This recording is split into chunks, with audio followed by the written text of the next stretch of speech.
いろいろな情報をお届けいたします。よろしければチャンネル登録、高評価よろしくお願いいたします。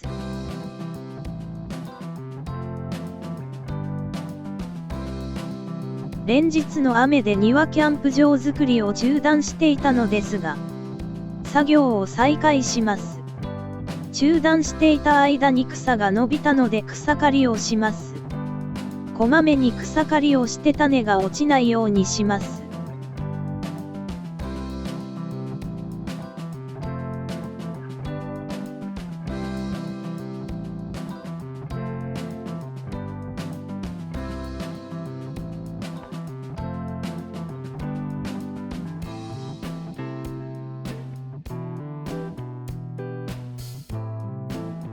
草刈りはこまめにすることで、草が光合成ができなくなり、根も少しずつ弱ってきます。また種も落ちなくなり翌年の草刈りが楽になります。去年あまり草刈りができなかったので今年は大変です。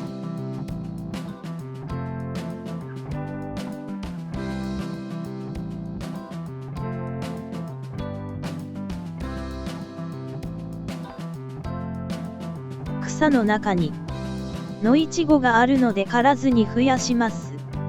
芽が出て今年で3年目になります。だいぶ実の数が増えてきました。来年には少しは収穫できそうです。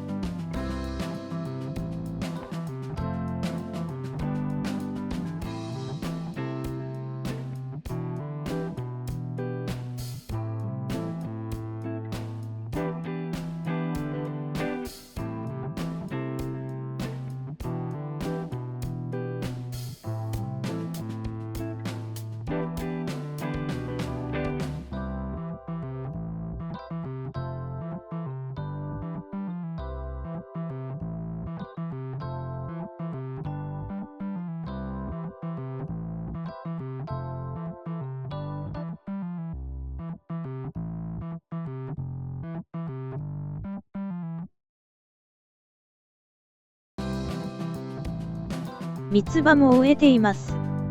料理などに使えるのですが、薬味に使う程度でたくさんは使いません。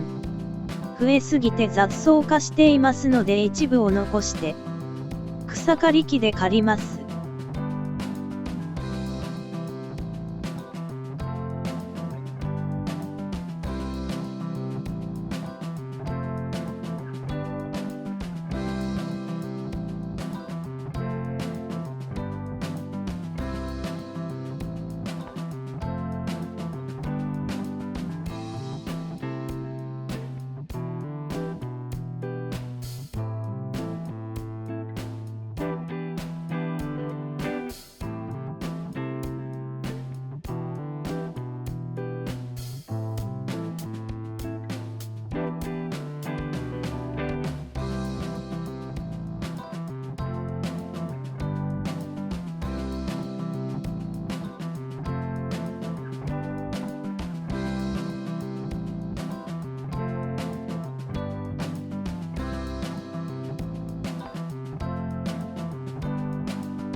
シダはこまめに刈らないとすぐに増殖します。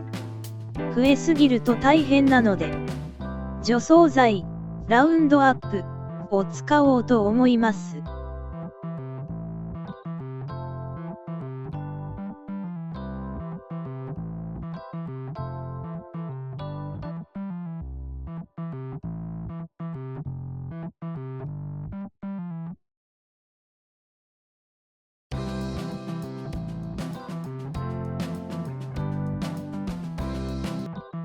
最後までご視聴いただきありがとうございます。